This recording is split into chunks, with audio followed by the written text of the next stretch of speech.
Hello, everyone. Welcome to AG Triathlon, the podcast dedicated to telling the amazing stories behind age grouper performances in triathlon.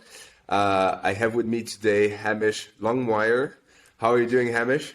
Good, how are you, Adam? Thanks for having me on. Yeah, very well, very well. Welcome to the podcast. So, Hamish, you just won Ironman 70.3 Port Macquarie in Australia. Massive congratulations. Thank you. Yeah, what I would like to kick us off with is tell us about yourself a bit. I'm 23, currently an apprentice doing an air conditioning and refrigeration trade. I've been doing triathlon since I was about 9. Yeah, I was a swimmer when I was younger, going to triathlons through the swim club, doing a little casual Wheat Bix triathlon in Australia. Yeah, that's ever since I've been hooked. Perfect. So And where are you living currently? You said it was on the east coast of Australia, right? yes, I'm in Newcastle. So that's about 2 hours north of Sydney. Yeah, so about 3 hours away from Port Macquarie. So nice little drive on Thursday afternoon after work it was. Nice. So, Port Macquarie, actually, I was supposed to do that race, but then due to different planning, things didn't turn out that way. I have spent quite a bit of time reconning the course on Ruby. Yeah, looked like a really exciting race, especially that you got away with the victory by just 14 seconds. So, Yeah. would love to hear all about it. Tell us about the race. Yeah, it was close, too close for my liking, to be honest. Yeah, so it was a river swim. So the tide was actually coming in while we were swimming. So we had about 400 meters with the tide, and then the rest of it was just punching straight back into it. So it was a tough swim. I started at the front. I coming from a swimming background, I've always swum in a lane where no one's in front of me. So that was straight away. I was like, well, I got to start at the front because I hate swimming through people. So start at the front. Had one of the boys I used to race against back in juniors swim up next to me. So it was a bit of a comforting thing that we could swim again. He only just came back to the sport, so it was good to see him. But we went through the swim. I was sort of it's going hard, but just getting through it, just trying to build up a good lead for the probably my weakest leg at the moment, which is the bike. So got out of the water with another team, unfortunately. So I didn't get the honours of being first out of the water, which I was a bit annoyed about. But that was all right.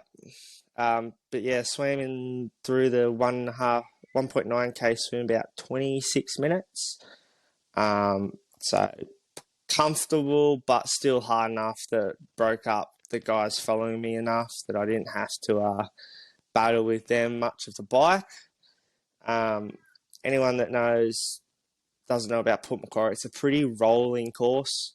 So coming out of town, you've got about 5 to 10 k's of just rolling hills. Then you get about 15k of flat on a really, probably the nicest stretch of road of the whole course. There's not many potholes, no bumps. And then it's just back into the hills for the next sort of 5k. And then it's just a straight, dead flat stretch of just holes, and it's an absolute nightmare to navigate. But yeah, had a sort of a minute and a half lead coming in the bike. Pretty happy with that. Started getting through the bike, was chasing down the guy that was in the team, just trying to stay with him. So I had a bit of company. He dropped me about the 15k mark. Hello, little cats. And yeah, so other than that, it was the next sort of 50k I rode by myself. Didn't actually see anyone. There's only 2 turns, and that's at the far end of the course. so I didn't see anyone for probably a good hour, I'm going to say. So it made the bike pretty lonely. But I had a race plan, so I sort of the original plan was to try and get a group out of the water, so they could settle in, knowing I had a pretty good run leg to back up a ride. So me riding an hour by myself wasn't ideal, but I stuck to power. Made sure I felt comfortable, wasn't overdoing it all. Got to the far turn, had about a 2-minute lead on the boys coming from behind, which I was actually pretty happy with. I'd been holding them off by the looks of the splits I was saw later on. Got to, it was 70k. So just as we're coming back on that big 15k flat section of road, my left adductor started actually cramping on me. So I lost complete power, couldn't push above 200 watts, dropped the speed, just was an absolute nightmare of a position. One by one, I think 2 or 3 guys overtook me. I tried to go with them, just couldn't. Just legs just weren't having it. So struggled for the next 20k. Went through the rolling hills in town, just trying to get as much nutrition and electrolytes into my body as I could. Got off the bike and I had sort of 2 guys giving me splits. So I had my mum, who was right next to transition, and then I had my coach further down, who was telling me like splits, telling me how the other boys in front were looking, whether they were heavy, light, like what the run was like. Luckily enough for me, it started raining. So when I run, I'm a really hot runner, and I don't like being hot when I am running. So the rain was sort of a blessing for me. Started just tapping through the Ks, kept being told like 3 minutes. So it just stayed at sort of that between 3 and 3:20 for the whole first lap. Wasn't worried, just was focused on like breathing, keeping my cadence high, getting nutrition in. So every aid station I was either grabbing Coke and water or Coke and Gatorade. And then every so often was having, I think I had 3 gels the whole run, which normally I only have 1, but because of the whole situation, the race, I was sort of like, well, I'm probably running at a higher intensity than what I would normally. So I was like, I got to keep on top of my nutrition here. Got to 10.5k mark, and I'd managed to run about 10 seconds into the 2 liters. So that was encouraging, but not exactly what I wanted to hear. So the whole last 10k was like just keep tapping away. I got told at I think it was about 7k to go, my coach, who was on a bike, he yelled at me. He's like, mate, the guy in front of you's done. You've just taken, I think it was something stupid, like 40 seconds out of him in the last split. That was the 14k mark of the run. So I still had, 7k to go. And my coach was like, you just caught 40 seconds. He's labouring. He's running really heavy. I was like, all right, well, and I gave him the thumbs up. Really, I was like, all right, let's do this. So started chasing him down. In the next 4k, I caught a minute and a half on him. So I caught him at the far turnaround point, which is the loneliest part of that race. There's no one out there. It's just dead road, potholes. It was raining, so it was absolutely miserable. Caught him at the far turn. Gave him I know him from other races, so I said, "Oh, good job, Jared. Like, keep going, mate." It was his first 70.3, so he put me through the ringer, and I've done 4 of them now. So, once I caught him, I started running back towards town. I just saw my coach on the side of the road. I'm like, what's he doing here? He starts screaming at me because I caught, what was that, minute and a half. He was in front of me at the point that he saw me last. Caught up a minute and a half in the whole last 4K. So I was like, oh, righto. Still had 2 minutes to catch him, so I just sort of got stuck in. He rode up the road, probably another 500 meters, screamed at me again, like just keeping my head in the game, really, just so I didn't start slacking off thinking, oh, I've got this, or knowing that I still had that 2 minutes to gain. I didn't even when I crossed the finish line, I still had no idea I'd won. I was, so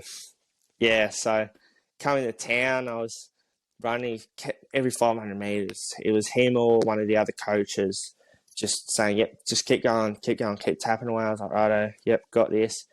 And then I saw my mum about, probably 300 meters before the finish line, and she just screamed at me. She goes, it's touch and go.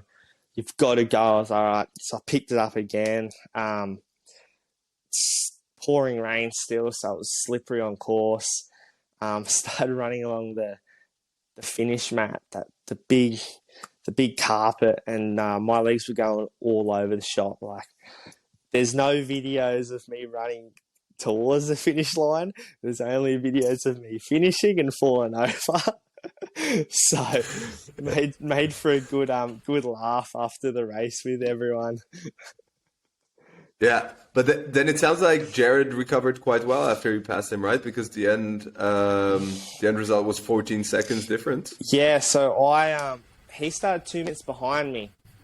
So when I overtook him on the road, I still actually had to run 2 minutes up the road to still beat him. Okay. So yeah, I hate this rolling start stuff that Ironman's got going. I'd much rather the mass start, so I know, look, I've overtaken him now. I've won.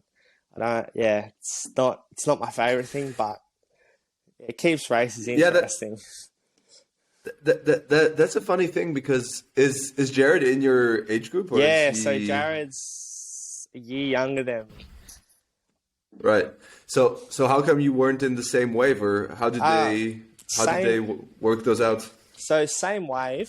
So you've got four wave selections. So in Ironman, you've got like the sub 30s, which are the fast swimmers. Then you've got, I think it's 30 to 35 to 40 minute swimmers.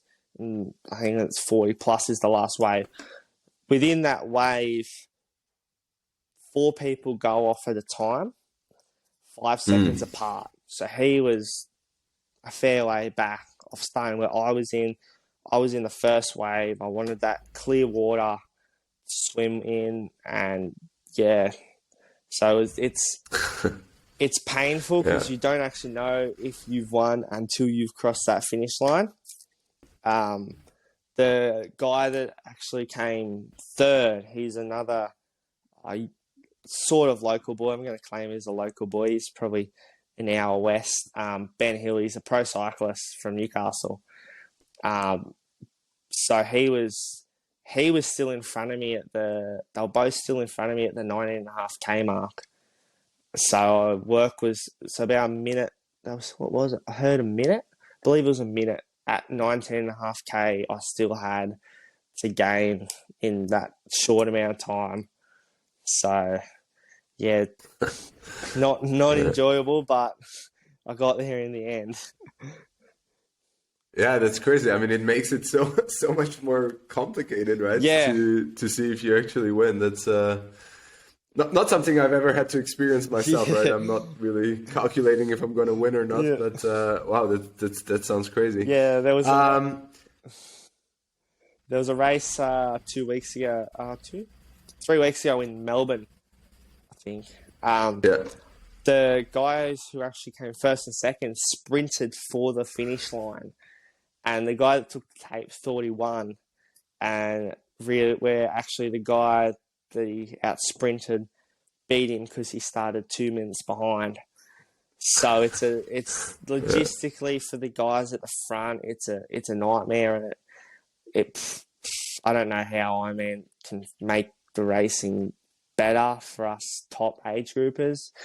Whether they put like a wave in that like you can opt in for a mass start, but if you don't opt in for that mass start, you can't take the overall win or something like that.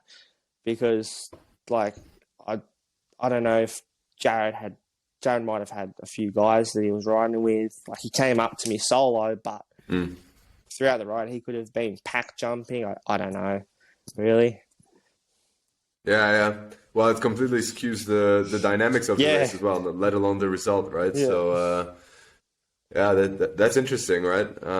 Maybe like a professional age grouper wave, and then like something like that. That'd be good. I think it would be exactly. It would make racing for the top guys a lot less stressful, and like for the spectators. We had one of my training guys I trained with under the same group. He was doing the Ironman, and at I think it was 30K, one of the guys ran up to him, but that guy still had to run. I think it was a minute into him once he caught him. It's just, I don't like it. I don't like this rolling start stuff. Yeah. I mean, completely understandable, right? Probably if I was in your shoes, I would not be a fan of it either. So congratulations on that race. Thank you. That means that you're qualified for 70.3 Worlds. Is that something that you're planning, given that it's across the I did across the globe? I didn't take the spot, mainly because apprenticeship. I'm still on apprentice wages, so to get money for me to go to is it Utah? I think it's Utah. It just wasn't something I was ever thinking of. I qualified for Taupo 2 years ago when it was supposed to run, but that I qualified and I took that spot because New Zealand's only an hour to 3-hour flight, I think.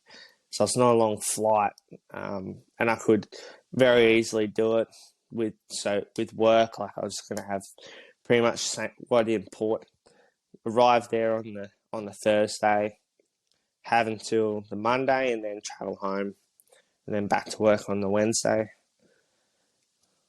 Yeah.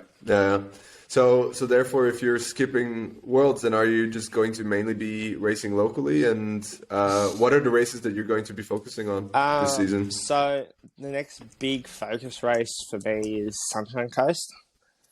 That's the next big one. So that's another one that I had an entry for last year, but Mrs. COVID reared her ugly head, and the border got shut for New South Wales to Queensland. So that was about that got shut a week and a half out, I think. And even then, like I was still in communications with a few guys in Queensland, going, "Oh, can I stay with you guys for like 2 weeks?" Because all you had to do was a two week quarantine period. So I was like, well, maybe I do that, like do 2 weeks and then race. But with work, it was just too hard to navigate, and I was still traveling for work at that time, so made training hard. Okay, and then after Sunshine Coast, what else do you have? I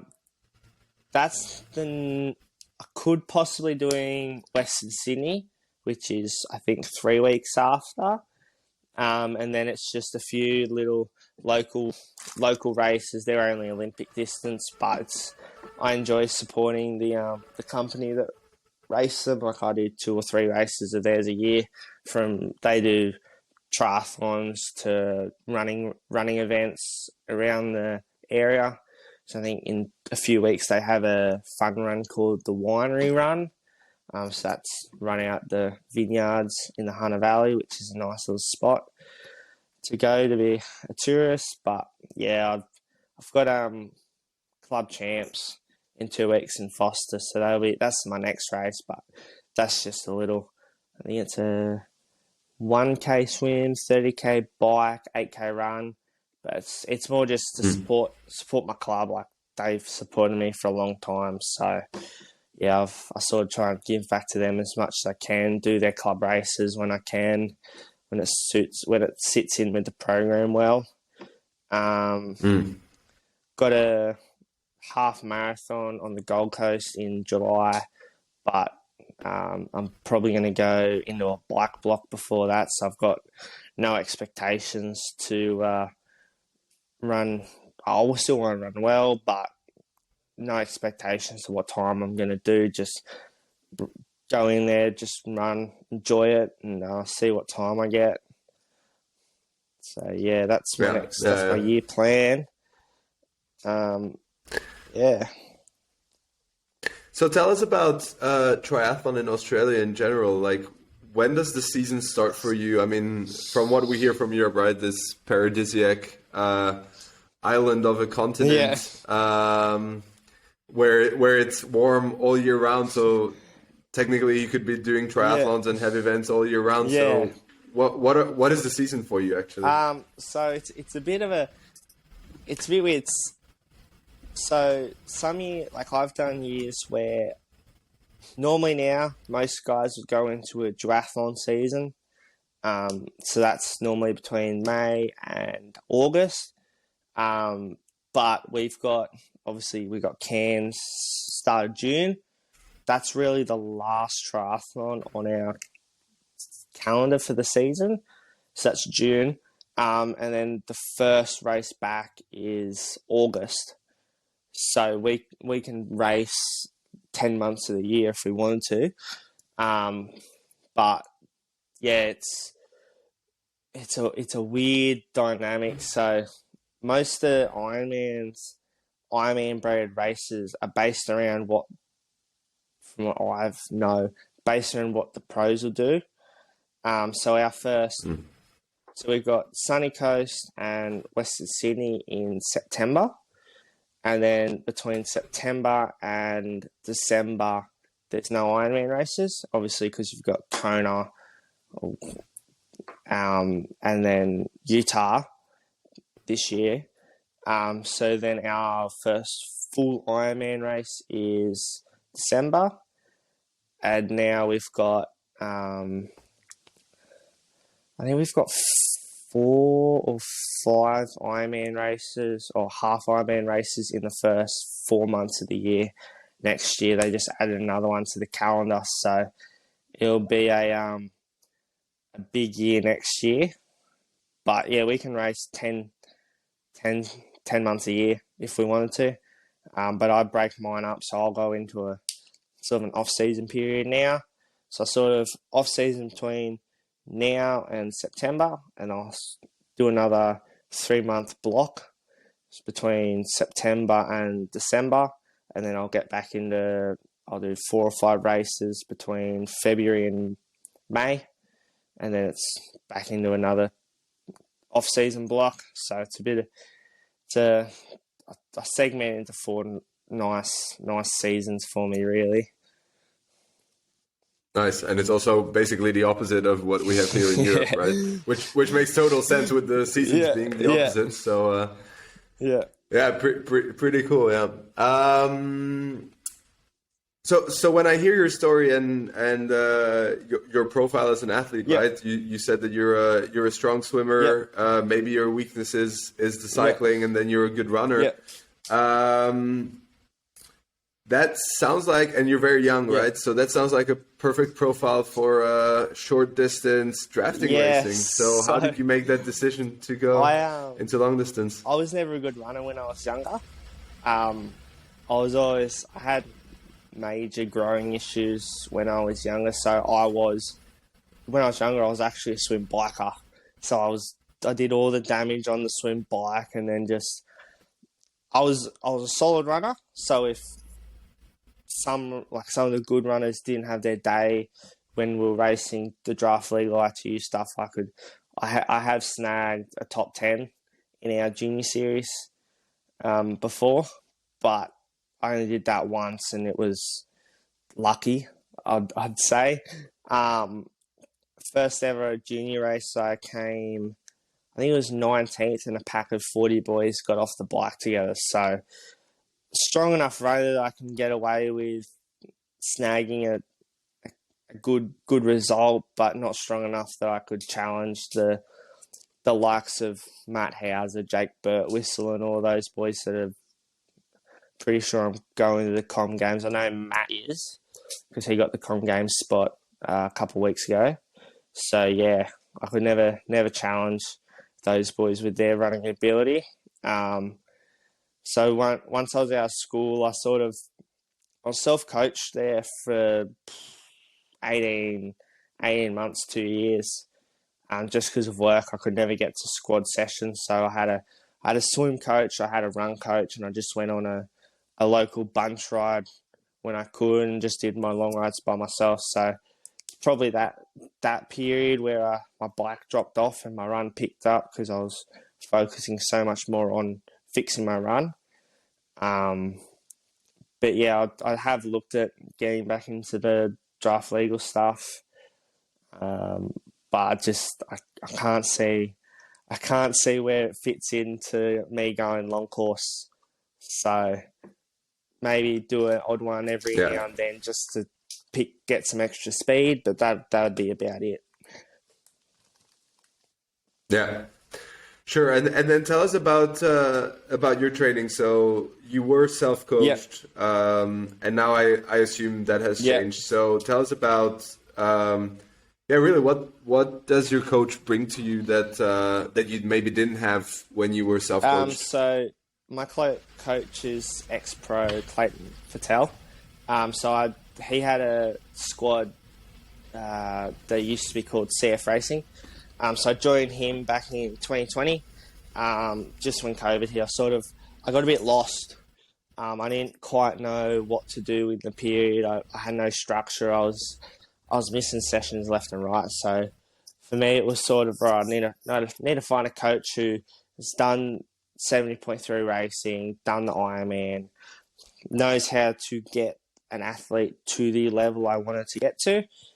So I started looking, and he coached the top 4 age groupers at Port the year before. So I was like, well, it was a big no-brainer for me. Joined Clayton. He was a similar guy, really good swim biker when he was younger. Just he could never pick up the run. He's going to hate me for saying that, but that's the truth. He was called the one-trick pony for a reason. So yeah, he was always really good swimmer, really good biker, probably one of the top 2 off the bike at most races he went to.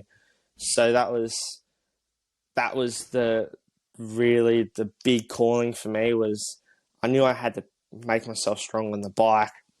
My swim had dropped off mainly because I wasn't going to squad sessions anymore. So, and I had the run coach there he's done a 2:27 marathon, I think, off memory. So good runner. So I had one piece. I just needed the other 2 pieces. So when I moved to Clayton, it was that's where it all began. Now he's joined Coa Sports, so there's now 4 coaches. They do athletes all around the world. So yeah, it's a bigger brand now, more exposure for me at least, and all the other guys. So, and yeah, Clayton's done a great job. Like if I said to someone 2 years ago, I'd hold 250 watts, I wouldn't even believe myself. Now it's like, 250 watts. Well, why don't we try 260 next race? So, yeah, that's the plan. Just slowly increase the power and get strong on the bike. That's the whole goal with Clayton. Yeah. And do you have any goals of turning pro, or you rather focus on a more conventional career and then do this on the side? Yeah, so that's the big goal at the moment. Just obviously I've got to feel comfortable in 7.3. I'm very much a person that I don't just want to be another number in the field. I want to be up at the pointy end. I know I can swim with them. I swam with most of them when I was younger in the ITU days. I know now, like, if I'm having a good day, I can challenge them on the run. Like, I ran a 1:17:30 back in February off the bike, so I know I can run fast enough. I was fifth fastest runner of the day. That was including the pro field. It's just that, just go get that, probably the confidence in the bike, knowing that, yeah, I can go with them, and like, I'm not going to suffer. My run's not going to suffer. But yeah, I don't know how it's been in Europe, but the boys over here, they've been setting some pretty fast ride times, like low 2 hour rides for that 90K. So it's been a fast 12 months for those guys. Yeah. Yeah, well, listen, I'm sitting in Germany, so we know a thing or two about bike powerhouses over here. So. Yeah, they're bred differently in Germany on the bike, for sure. Exactly. Yeah, so tell us about your apprenticeship and how you managed to still race at the top level whilst doing it. Yeah, so my apprenticeship, first year in our apprenticeship, we got 4 years, 3 years at TAFE and then 1 year on the tools. I sort of, with the work I was doing, I was just doing domestic work. So I was in roofs, or just handing tools to the tradesmen for the first year and a half. So that first year and a half, it was pretty cruisy work. So I sort of managed to work out the work training balance pretty easily, and then you just slowly build up. And then, so that was first year. Second year, I actually went to Worlds on the Gold Coast. So sort of my TAFE stuff took a back seat for a little, mainly because I wanted to be super competitive, to the point that I actually wanted to win that world title as an age grouper. So I sort of put more focus on training. Still worked, still got all the hours done. Like, there was weeks there where I'm pretty sure I was doing up to 50 hours a week of work and then still training 20. So hard, but I was 19, so body could bounce back perfectly fine. So yeah, did the worlds. I'm now, what am I? Been in the trade. This is my 6th year in the trade now, so sort of getting the hang of it. Just doing different stuff. I'm doing big, like, mining site work and like just bigger jobs that take 4 or 5 weeks to even build, and then we do site works which takes up to another month or 2 months depending where we are. So balancing all that's getting a bit hard, but working through it with Clayton. I'll do bigger swim run weeks when I'm away, and then when I come back, I'll do a big couple of ride weeks. The run and swim sort of take a back seat, and then obviously it swaps and changes depending on when I go away or when I'm in town. Yeah, so basically you travel quite a bit, and when you travel, then you can't take your bike with you. I hear. Can't. I normally can't take my bike. I did a 12-day stint before Australian long course back in February, where I said to the boss, was like, I physically cannot do this. I have to take my bike. And he goes, yeah, all good. That's fine. But yeah. That was the so I drove my own car there, and yeah, so I took my bike, I took everything I needed for the race as well. For 12 days, I think it was close to 120 hours in 12 days of work leading up to a race. I had 1 day off where that was me traveling to the race, and then I raced, and yeah, I won the long course title there as well. So another close finish. Yeah, you know, what you're telling me is really the essence of age group triathlon, right? I mean, it's like you do it at an almost professional level, in really suboptimal conditions, and I think that's what makes, you know, these performances that now I'm witnessing and hearing just so phenomenal and so special that it's really, really inspiring. So yeah, Hamish, thanks a lot for being on the podcast. Was amazing chatting with you. Thanks for having me. Phenomenal story. Yeah, my absolute pleasure. All the best for the season. And I'm hoping that one day you'll make it to pro, and we can see you racing around the world. See ya. See you later. Ciao.